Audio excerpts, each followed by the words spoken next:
Hello and welcome to our latest Cambly live session. If you can hear me and everything's good, please send us a message, say hi, tell us where you are from. To those of you that don't know, I am teacher Darryl. I'm a tutor here on Cambly.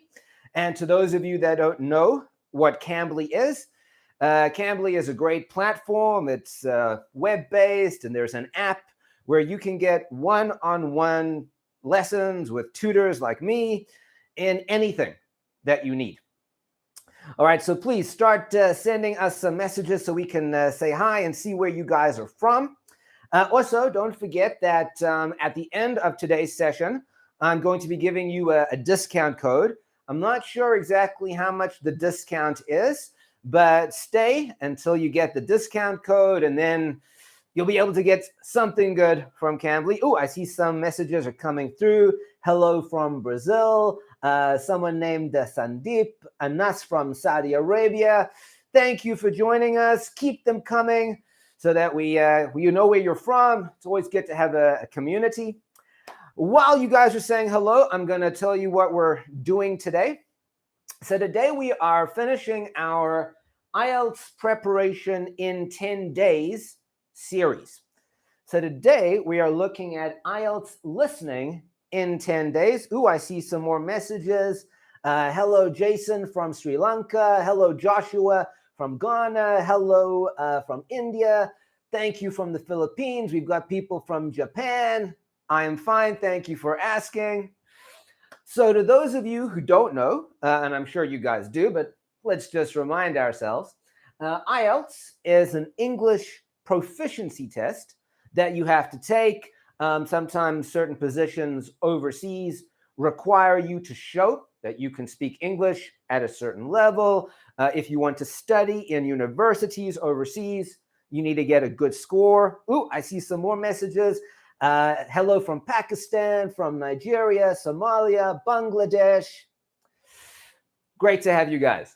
All right, so today we're looking at listening in 10 days, which means, and it happens, you have your IELTS coming up and maybe you haven't had enough time to prepare for it.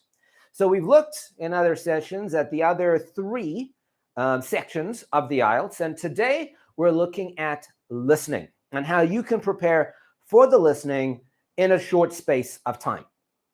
Now let's go over what we're going to do today, and then we'll dive in. Remember, today is interactive, so please, if you have a question, if you want to send a message related to IELTS listening, send it through, and we're going to try and answer it for you. So today I'm going to start by looking at some general stuff to do with IELTS listening, some important things for you to bear in mind before you just start learning and start preparing. Then we're going to look at what you must train yourself to do during your practice. And then we're going to go through a day-by-day strategy, schedule, how you can prepare in that short space of time, what to do on day 1, what to do on day 4, day 7, etc., so that you are very well prepared. I'm going to take one more look here. We've got someone from South Africa. We've got, again, people from Bangladesh. All right, great. So let's start by looking at IELTS listening in general. Now, certain things you guys have to be aware of and remember before you start preparing. Now, the first one I want to look at here is strategy. Now, this can be used, obviously, when you have a longer space of time as well. But specifically, when you have a short space of time, you've got to think about strategy. Now, I'm talking about the different sections in the listening. In the listening, there are 4 different sections usually, and they get more and more difficult as we go through them. Now, what people tend to do sometimes is to think that they have to be a good student and that they have to get through all of those sections and that they have to plan their time according to the section's difficulty. And sometimes that works, but a strategy I want to share with you today, because we're looking at a short space of time, is to get your score for the easier parts first, to concentrate on the easier parts. Let me explain what I mean. We've got section 1, which is the easiest part of the listening section. And let's say it's about 10 for each section. If you can make sure that in section 1, you get all 10 correct, then straight away, you don't have to worry too much about the other sections. If we go into section 2, you can afford now to lose maybe 1 or 2 marks. It's still easy. If you can get 8 or 9 out of 10 for section 2, already you've got 19. And then we've got section 3 and section 4. And remember that if you want to get a 6, if you want to get a band 6 for listening, you only have to get 23 answers correct. If you want to get a band 7, you only need to get 30 correct. I'm actually going to write that down so that I can explain the strategy very well. So to get a band 6, you just need 23 correct answers. If you get 10 in section 1, you don't get any incorrect. And you get 9 in section 2, you've already got 19. You only have to get 4 more correct out of the last 2 sections to get your 23. If you want to get a 7, which some universities require, you only need to get a 30 out of 40. And again, if we look at section 1 and section 2, you've already got your 19. If you allow yourself to get a few more incorrect, you can easily get to that 7. So that's, again, what I want to illustrate here as our strategy. I don't want you to think, oh, I've got to get through everything and I'm going to stress about section 4 because it's so difficult. I want you to concentrate on the easy sections first. If you can make sure to get all of the marks there, you're taking a lot of the pressure off of yourself. So that's the strategy we are going to talk about to make sure that you're using your time effectively. And that brings me to timing. Now, there are 4 sections. And again, a lot of people, what they do is they just split the time up according to difficulty. So they'll actually spend more time on the hard section 4, but sometimes they're going to lose more marks in that section. So I want you to split it up evenly, or even concentrate more on those easy sections. If you concentrate on section 1 and section 2, and then spend less time on section 3 and section 4, you're going to make sure these are correct. Okay, so that's how I want you to think about it in terms of timing and in terms of strategy. Then you have to find proper resources online. Now, what a lot of students do is they find podcasts to listen to, and they will listen to a lot of podcasts, usually in a topic that they are interested in. But this is not always the best thing. It's fine as a hobby, and it could be very interesting to listen to, but that is not geared towards IELTS. Those podcasts, they may speak in a non-fluent way. They're going to speak in broken sentences. They may be very fast. They're not going to ask you questions afterwards. So yes, if you want to work just in general on listening, podcasts and YouTube videos, very, very good. But for preparation for IELTS, you really need to focus on things that are designed for the IELTS. Now, there are lots of resources online. I'm sure there are actually even YouTube videos that have recorded the IELTS listening sections, give you the questions. There are also a lot of free websites that give you the listening sections. You can listen in a proper exam way. And those are what I want you to concentrate on. So podcasts, great as a hobby for fun, but not for IELTS. Then, and this is important for when we get onto the actual question papers, is don't cheat yourself. Now, what do I mean by this? Okay, a lot of times when people are going through their preparation and they get an answer wrong, they don't go and actually find out why did I get it wrong. They just say, okay, I would have got that. Or they go and listen over and over and over again And then they get the answers like, I got that. But in the exam, it's not how it works. So you have to train yourself to not cheat yourself.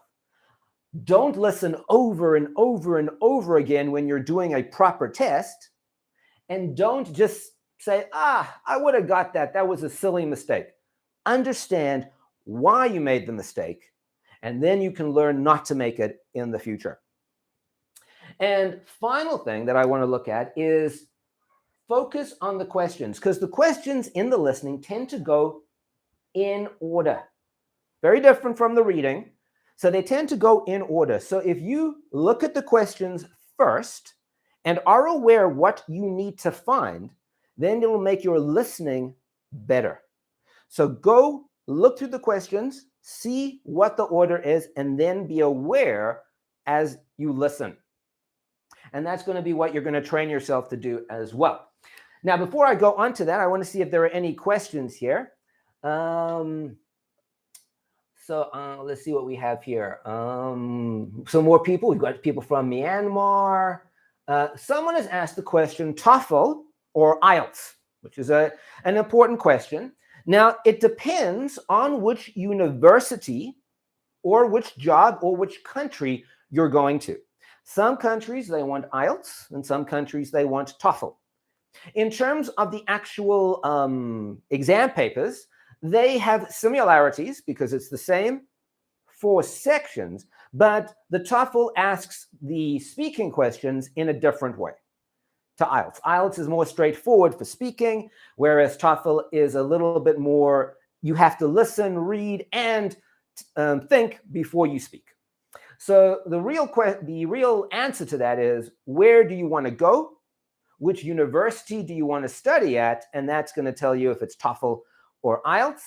Let's see if there's any more questions here.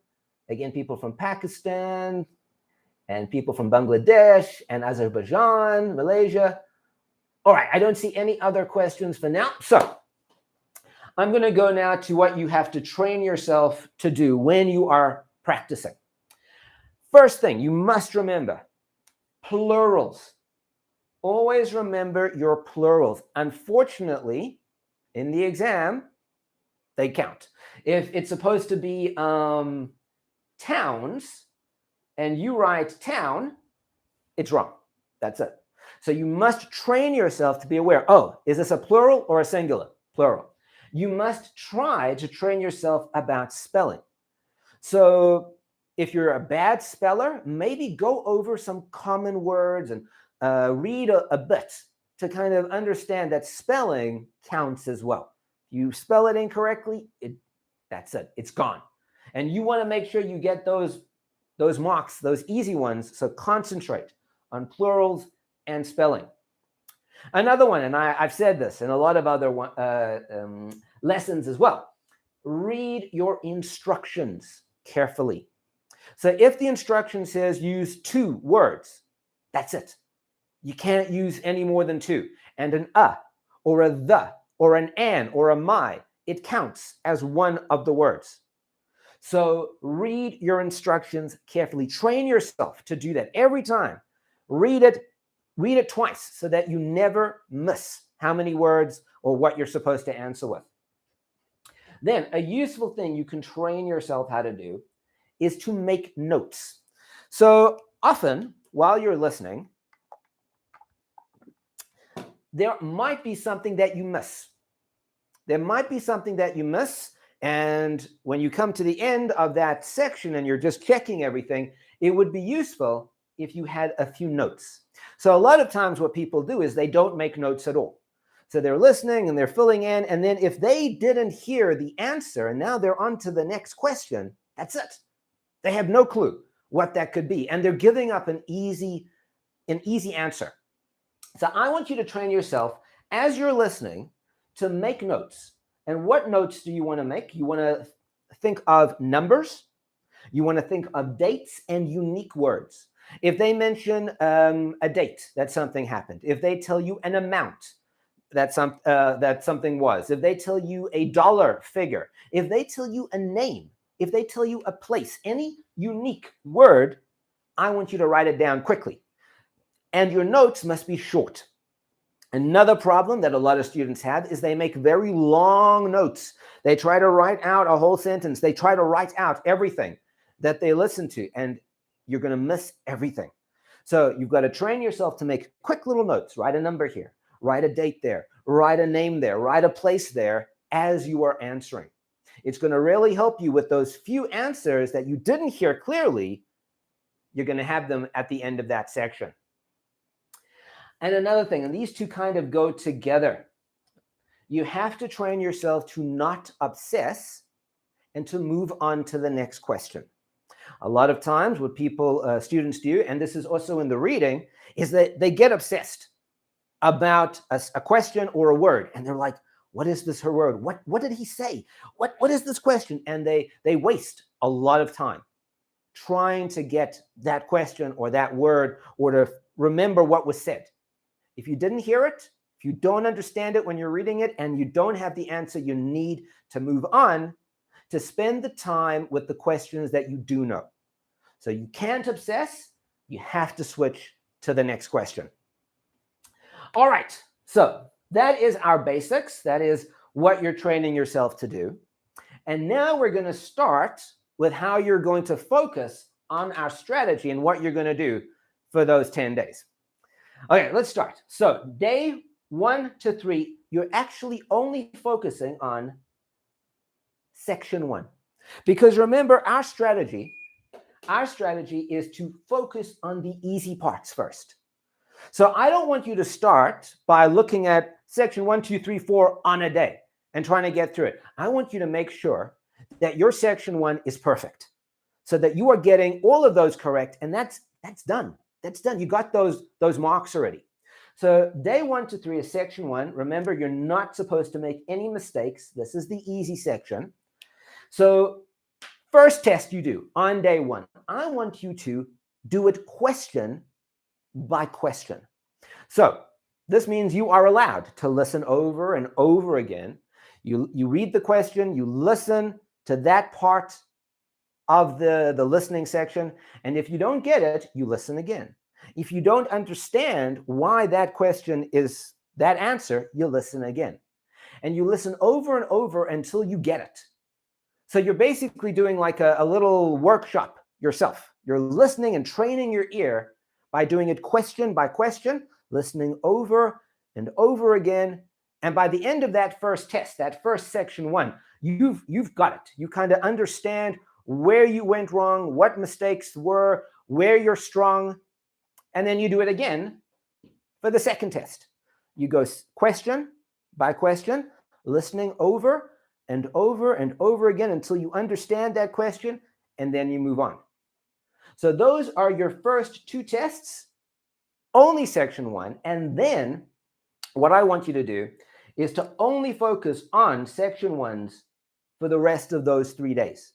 So you should be able to get through 5 a day. I know that if you're preparing for the IELTS, you have other sections as well, but try to get through as many as you can. And why have I put a little arrow here? You've got to do this like a test. So again, only for the first and the second test are you allowed to listen over and over and over again. For these others, you got to do it yourself. You take your phone or whatever you're listening to it on, and you put it away, far away from you. So you can't pause and listen and pause and listen. It's away from you. Okay, you're doing your test. You're listening as you're doing it, and that's it. Then at the end of that section 1, you can listen again to see where you made your mistakes. And this is important. Okay, and I'm going to write it down here. You have to, and I'll write it down nice and big, you have to analyze why you made the mistake. You have to understand very clearly what the mistake was. So after each test, after each section 1, you go, you listen, and what you got wrong, you make sure you understand. You make sure you understand why you got it wrong. Okay, very, very important to analyze. So again, like we said here, don't cheat yourself. Don't say, I would have got that. It was a simple mistake. Understand it. Understand the traps, and then you can move on, and you're going to get better and better. All right, so that is day 1 to 3. And by the end of day 1 to 3, You should have done 10, 15 section 1s. You should have listened a lot to the answers. You should be getting 10 out of 10 for every section 1. And you know that's done. And then we're going to move on to the next sections. Before we do that, I'm going to go to see if there are any other questions here. Okay, what do we have here? Someone has asked how to improve spelling mistakes, that's an important question because spelling counts. Now, the way to improve spelling mistakes is to read a little bit more, to also try to go back and look at how English spelling works. So unfortunately, there's no magic tool that's going to be like, if you do this, your spelling is going to be fine. You have to read, you have to go over words that are common and practice. That's another thing you can do. A lot of people, what they do when they're trying to work on their spelling is that they look at the word and that's it. So they look at their mistake, they look at the word and they kind of like do this and they say, okay. So they never wrote it out again. They never covered things up and wrote it out again. So practice is important. You've done the mistake, write it out. Write out the correct spelling, then cover it up, put it away. Write out the correct spelling. That is very active. So remember, whenever you're trying to learn something, this movement does nothing. So you got to write it out. You got to be active. All right, that was a very good question. Thank you for that. All right, we're going to move on now to the next few days. I'm going to take off all of this.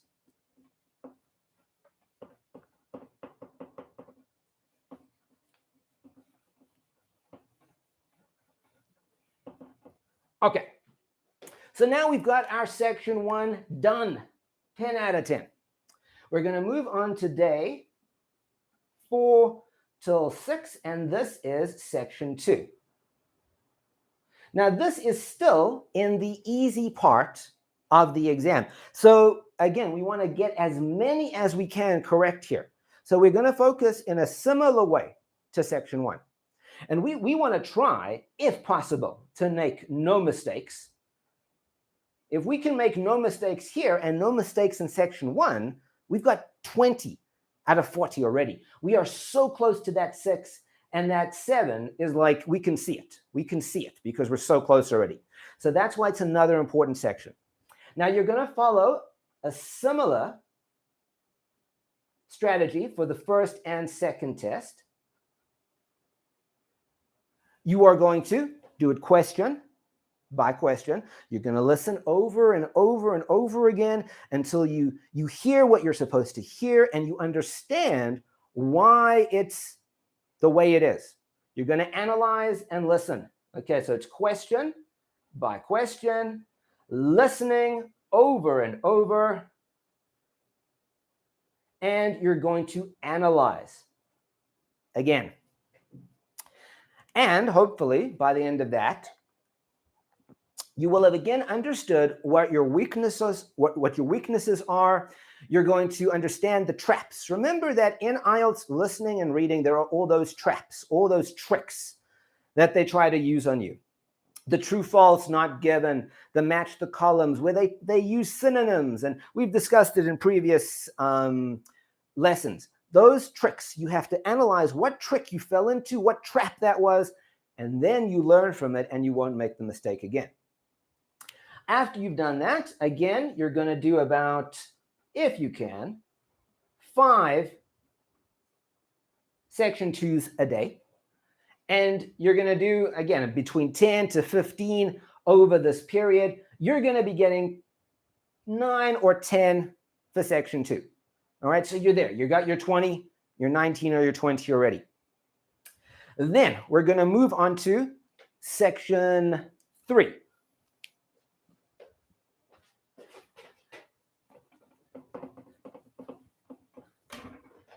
Now, section 3, so let's call this day 5 to 7. Now, section 3 is starting to be a little bit more difficult. Now, what I actually want to tell you for this is to look at this in the opposite way that you may be looking at it. A lot of people, they get very nervous about section 3. And that actually kind of, section 3 and section 4, which are more difficult. So that actually makes them focus more on those and less on section 1 and section 2 during the test. So I want you to actually look at section 3 and think, it's okay. I don't need to get the full marks for this. Take the pressure off of yourself for section 3. All right, so I know that sounds a little weird.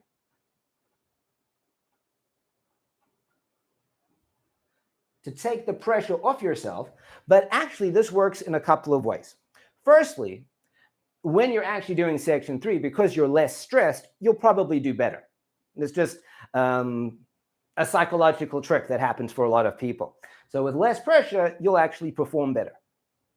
Also, it will allow you to focus on the sections that are going to get you the most marks, because you're not going to be stressing, oh, I have to get to section 3 and I have to get to section 4 quickly because they're difficult and I got to spend more time on them. You're not going to do that. You're going to focus on the ones that you know you're getting good marks for. So that's the two ways that taking the pressure off actually works. You focus on this and you will perform better because there's less pressure.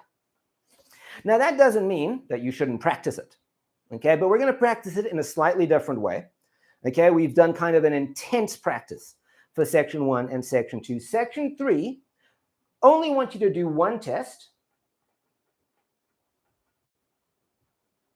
in that question by question way, listening over and over again. And then I want you to do, again, as many as you can, but let's reduce it, okay? So if you can, you're going to do 3 per day. Why? Because the analyzing is going to take a little bit more time. There might be slightly more complicated words. There might be slightly more complicated language. So you're going to analyze more. There, with 3 exclamation marks. So as you go through it, you're going to spend more time thinking, why was this the right answer? You're going to listen, you're going to check. So you're spending less time on the questions and more time understanding those tricks. All right, before we go on to the final section, I'll see if there's any more questions here. Okay, let's see what we have here. Someone's asking if they're a B1 level, can they work for 12 months and get a high score? I'm going to answer this in a different way. The IELTS speaking, that one is about your fluency in terms of speaking and your level. The IELTS listening and reading is more about understanding what we've been talking about, the tricks and the traps. And I often say this to students, that I think if I took this test, the IELTS test, and I gave it to natives, that they would not do as well as you would think they would do, because the test is designed with those tricks and those traps that are going to actually make everyone make a mistake the first time they do it. So yes, if you work for 12 months, definitely you're going to get a good score because you'll have a lot of time to understand the tricks and understand how they're trying to make you slip up. So don't think that, oh, my level is not right. I'm never going to really be able to do the IELTS or get that kind of proficiency test.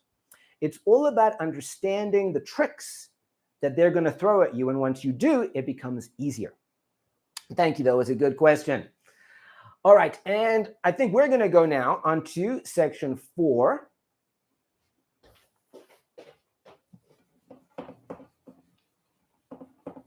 And I think you can probably guess that I'm going to tell you that section 4, although the most difficult, is the one that you shouldn't stress about at all. And I know that sounds weird, but you understand now why I'm saying that. So this is the one that, again, take the pressure off yourself. For the 2 reasons that we already said, you'll perform better because there's less stress, and you'll focus on the other sections. And remember our strategy. If you can do very well in section 1, very well section 2, moderately well in section 3, even if you could get like a 7, then section 4 is not the make or break killer. Okay, and even if you don't get there, even if you focus just on the first 3 sections and you get that all correct, and you do a few questions from section 4, you could still get your 7. That's what you've got to think of. So you're going to take the pressure off yourself. Again, you're going to do the same kind of thing. First test is question by question, over and over listening. And then you're going to do every day about 2 a day, and there's going to be a lot more analysis. And the good thing about the analysis of understanding the tricks for section 4 and section 3 is that if you can understand the tricks for those sections, it's actually going to again help you for those easy sections. All right. So that is our strategy for the 4 sections for your 10 days. Okay. And let's fill in our last few days here. Okay. So that is 8 to 9. And then the final day, and I'm going to put it over here. Okay. Your 10th day. Then you're going to just do whole questions, whole listening questions, 1, 2, 3, 4 at a time. And you're going to apply everything that you've been learning. So this is doing an entire listening section. And we're going to say that you're going to do that at least 3 times. By that time, you should be getting very good scores for section 1, section 2, moderate for section 3, and section 4. You're doing the best you can, but not killing yourself with stress about it. And I want you to, again, do this like a proper exam. You put the listening, whatever it is, away from you so you can't press stop and pause, and because this is a proper exam, and you want your mind to be ready to know, okay, I've done the exam and done this in an exam way, so that when you get to the exam, it feels normal, it feels natural. All right, so let's see if there are any more questions, and then we'll sum up. So let's see what we have here. Okay, so someone has asked, and it's a very good question, what strategy should be done if the reader moves faster than you? I assume that what we mean here is that you cannot keep up with what the person is saying. So you're trying to keep up with the questions, but they're speaking very fast. Now, in that situation, you're going to do what we said before. You're going to make notes. So if you find it very difficult to follow along and to answer the questions at the same time, put the questions aside. Put them aside, listen, and make all your notes. And remember what you're going to make the notes about. You're going to make the notes about dates, times, numbers, names, places, anything that sounds strange and unique. Remember, they're not going to put in the name of a person unless they're going to ask a question about that person. They're not going to put in this guy's theory if they're not going to ask about it. So any unique word. And when you make the notes, no whole sentences. You're not writing an essay. You're making very, very quick notes, 1 or 2 words as they're speaking. Okay, it was a very good question. Again, thank you. Let's see what else we've got here. Okay. It is a pleasure. Someone says thank you. And let's see if there's anything else. People from Nepal, people from Pakistan. Okay, someone has asked, I think that we'll make this our final question because it's an important one. From where can we get exams to train ourselves on? It's a very good question because like we said before, podcasts are not going to do it for you. Now let's talk just about where to get things for listening. Now there are a lot of resources online that are free. Obviously you want to get as many as you can. If you want to pay, that's great. But there are a lot of free resources online. So you can go and search in Google for IELTS sample question papers or IELTS listening examples. And then go to those sites and they will have recordings, they'll have questions, they should have samples, they should have the answers. There are also obviously YouTube people. We're here on YouTube. And a lot of people from YouTube, and they do this for the TOEFL as well, is that they record or they just upload the listening parts with the questions, and then they go through it afterwards as well. So if you don't have access to the books or any other official resources, search online. There are many resources. Go to YouTube, and that's where you can find those past exam papers. All right, let me give you the discount code that I'm sure you guys have been waiting for. I'm not sure what the discount is, but I'm sure it's very good. So if you want, go and use Go Live, and you'll get a nice discount here on Cambly. And again, if you guys don't know what Cambly is, we are a great online platform, web-based, app-based, one-on-one tuition with people just like me. If you want to have lessons with me, I think there's a link in the description. We can do IELTS preparation or anything else. But please come to Cambly and find someone that can help you in just what you need help with. And I think we're going to call it a day there. Thank you very much for joining us, and thank you very much for the great questions that you guys sent through. Go and do well, and when you get a good band in IELTS, post it here. We'll see you again.